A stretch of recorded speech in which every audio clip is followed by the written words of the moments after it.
Bienvenue à une nouvelle vidéo de médiumnité et conscience cosmique.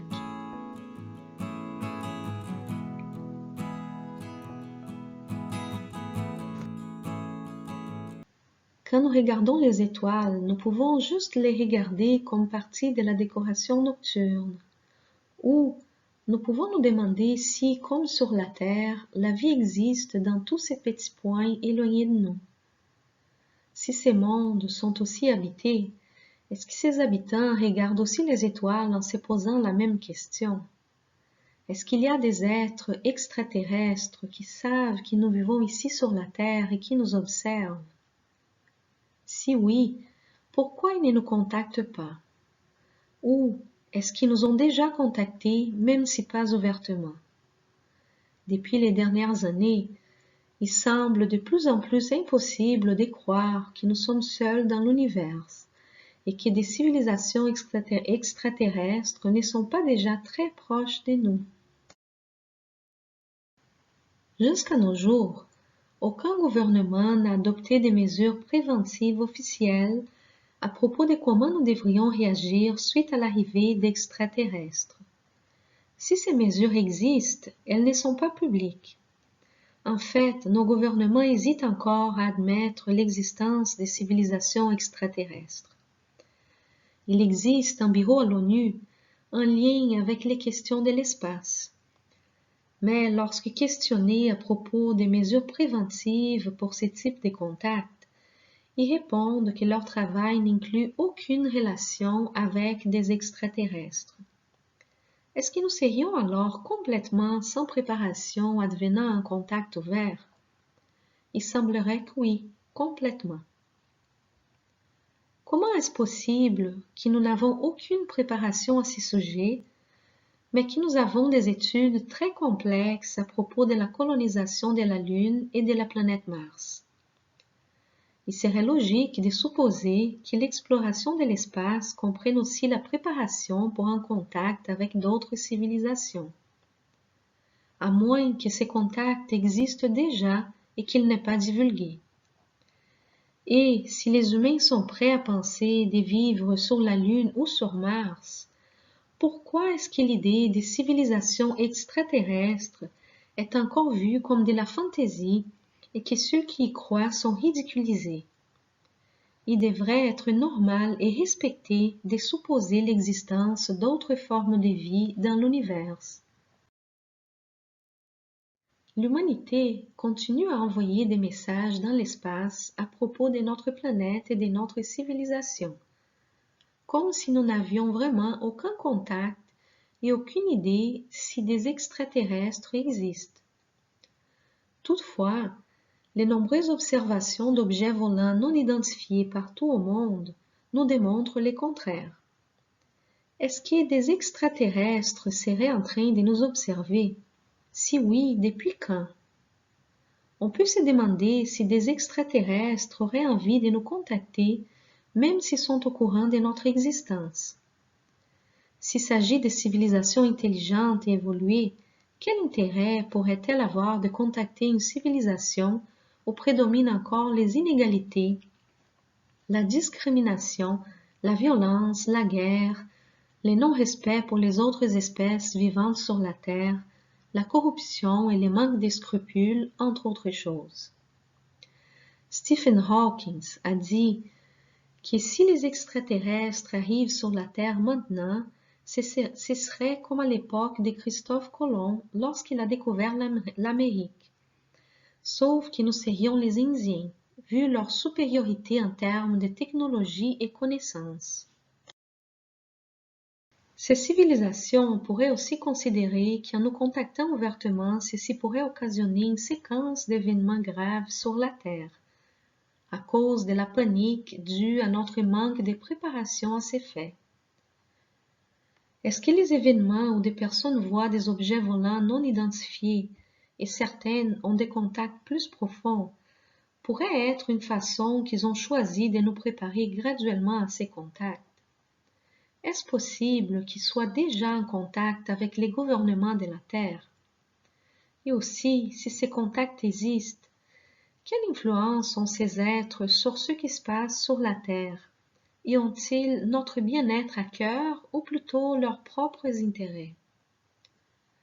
Vu le développement actuel de l'exploration spatiale, il est normal que nous nous questionnons à propos de ces choses. Ce qui est bizarre est plutôt le fait que la majorité des personnes n'y pensent même pas.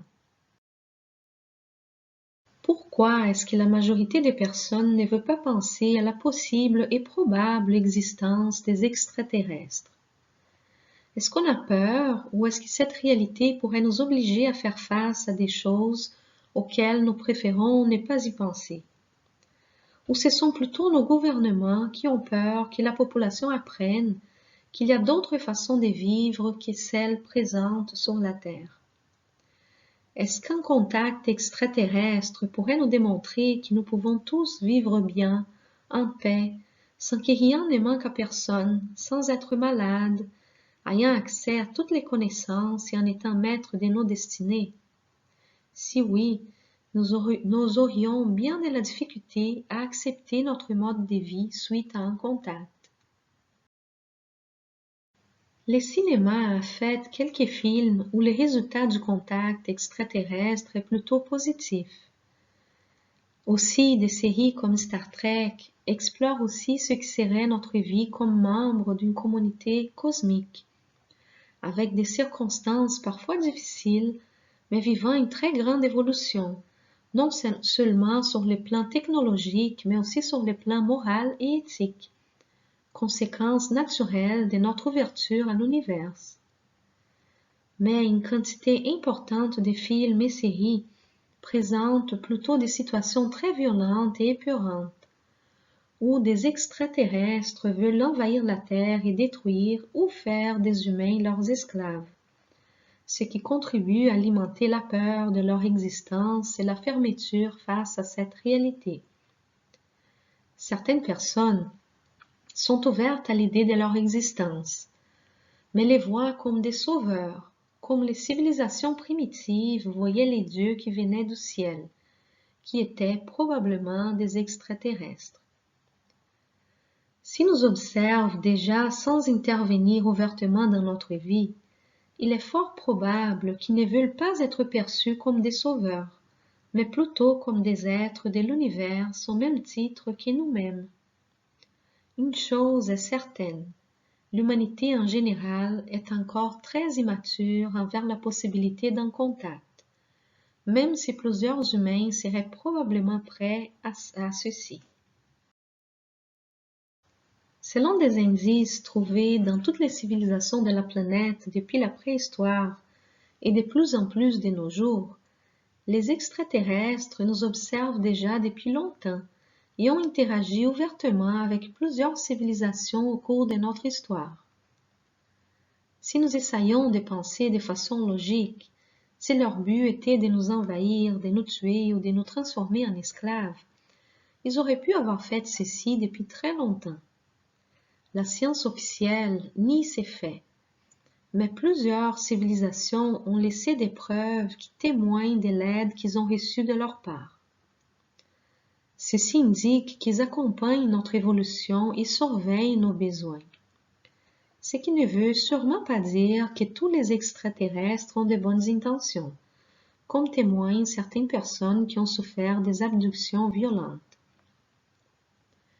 Il est aussi possible que, sans que nous soyons conscients, certaines races extraterrestres sans scrupules nous explorent déjà, tandis que nous croyons être libres. Mais, peu importe de quel point de vue nous regardons la question, il semble important d'y penser, de se renseigner et de rester ouvert. Car s'il y a effectivement un danger, ce n'est pas en ignorant cette possibilité qu'on pourra se défendre. Et s'ils sont là pour nous aider, mais que nous restons fermés à l'idée même de leur existence, ils ne pourront pas faire grand-chose pour nous. On pourrait dire que la manière comme nous imaginons les contacts extraterrestres parle beaucoup plus de comment nous sommes en tant que société que de comment pourraient être ces civilisations, étant donné notre tendance à voir les autres avec base sur nos croyances et peurs. Peut-être que nous avons si peur des extraterrestres à cause de la façon dont nous-mêmes traitons les personnes sur la Terre qui sont différentes de nous. La discrimination est encore très présente dans notre société.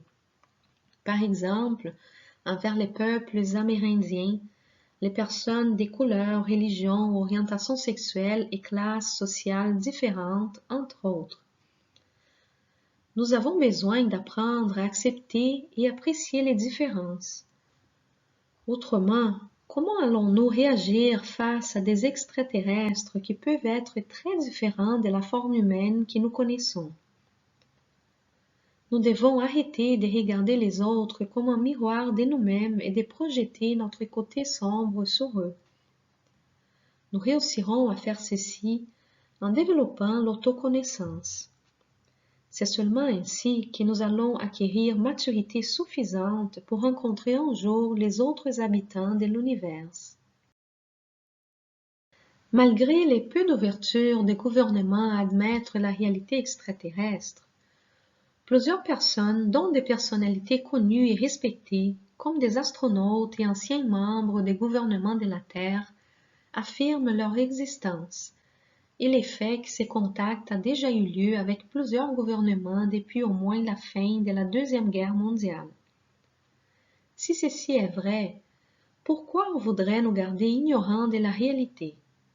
Peut-être que la réponse à toutes ces questions se trouve plutôt à l'intérieur de la Terre que dans l'espace.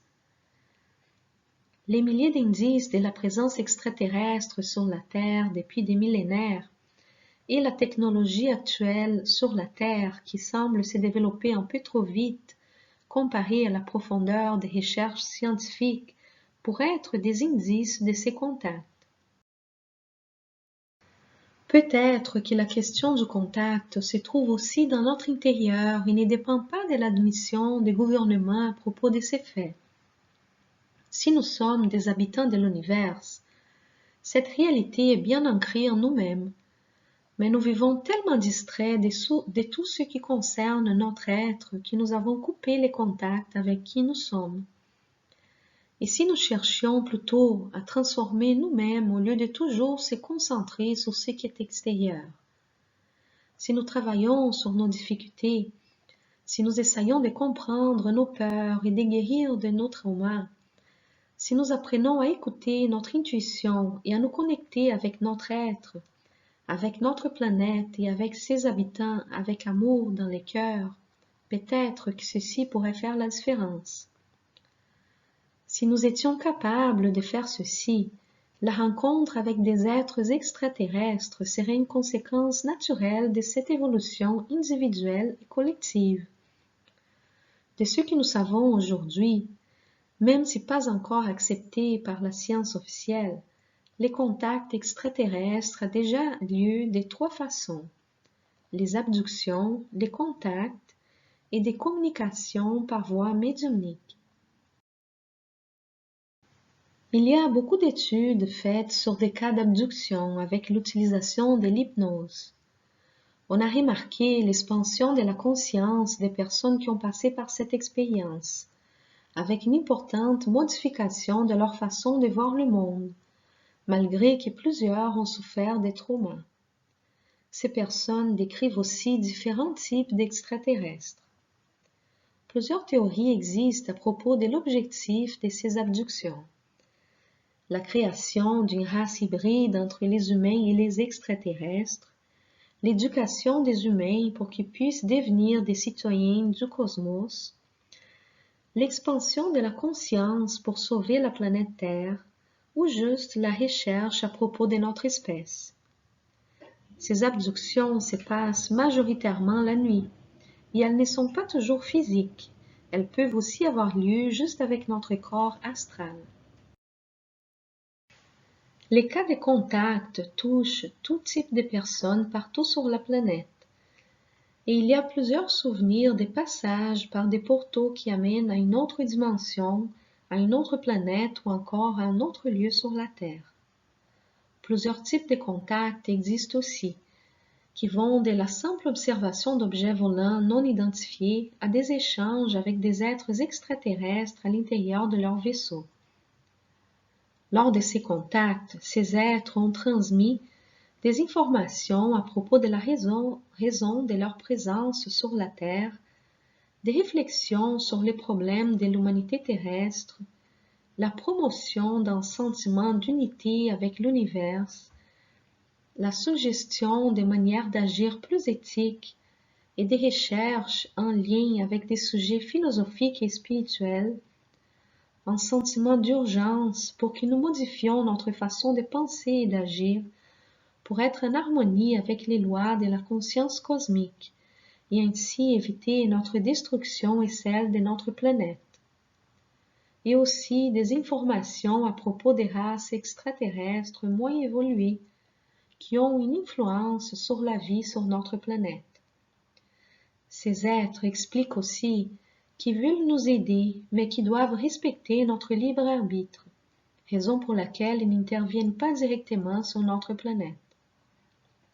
Des contacts avec des êtres intraterrestres, c'est-à-dire des civilisations qui habitent à l'intérieur de la planète Terre, ont aussi été reportés. Tant dans les cas d'abduction comme des contacts, on remarque que la mémoire des personnes a été effacée pour ne garder que certains souvenirs. Un type de contact de plus en plus commun est les contacts par voie médiumnique, c'est-à-dire à travers des canalisations utilisant comme instrument des médiums sur la Terre. Ceci se passe partout sur la planète. Parfois, ces médiums sont très connus, mais ils communiquent aussi dans des petits groupes à la condition que ces groupes aient un intérêt réel au bien-être de l'humanité et de la planète, et qui fassent des efforts pour travailler sur eux-mêmes, pour élargir leurs connaissances et cherchent à pratiquer les biens. Les communications médiumniques de ces êtres nous amènent des connaissances très importantes sur l'origine de notre espèce, sur la réalité de la planète Terre et sur les moments importants que nous sommes en train de vivre. À travers ces médiums, les extraterrestres nous invitent à laisser de côté nos différences, à établir la paix sur la Terre et à vivre dans le respect de toutes les formes de vie, pour que nous puissions vivre en accord avec les lois de l'univers dont la principale est l'amour. L'évolution est une loi partout dans l'univers et il est grand temps que nous choisissons de faire un grand pas vers l'avant. Plus important que de savoir si les gouvernements nous cachent des choses ou ce qu'ils cachent, c'est de travailler sur notre propre évolution, d'abord individuellement, pour que ceci puisse refléter autour de nous et aider aussi l'évolution des autres êtres humains. Nous avons le pouvoir de changer notre réalité. Nous avons en fait beaucoup de pouvoirs dont nous ne soupçonnons même pas. Sommes-nous devenus trop hypnotisés par nos écrans, distraits de notre vie et de ce qui se passe autour de nous?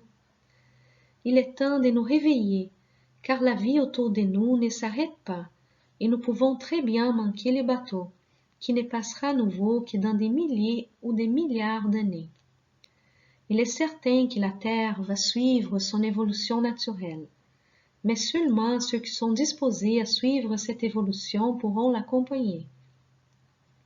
Selon la loi d'affinité et la loi de syntonie, dont j'ai déjà parlé dans une autre vidéo, nous sommes libres de choisir notre chemin et de récolter ce que nous aurons sémé. J'espère que vous avez aimé cette vidéo et je vous remercie si vous pouvez aider à la divulgation de la chaîne. Si vous laissez des commentaires, ceci va aussi m'aider dans la préparation des prochaines vidéos. Une nouvelle vidéo est postée 2 à 3 fois par mois, en addition aux vibrations pour la paix dans le monde qui sont postées tous les dimanches. Je vais aussi bientôt commencer ici une étude d'un livre qui s'appelle Projet Contact de la médium brésilienne Mônica de Medeiros, qui canalise l'extraterrestre Shelian et travaille avec plusieurs extraterrestres dans des thérapies de guérison. À bientôt!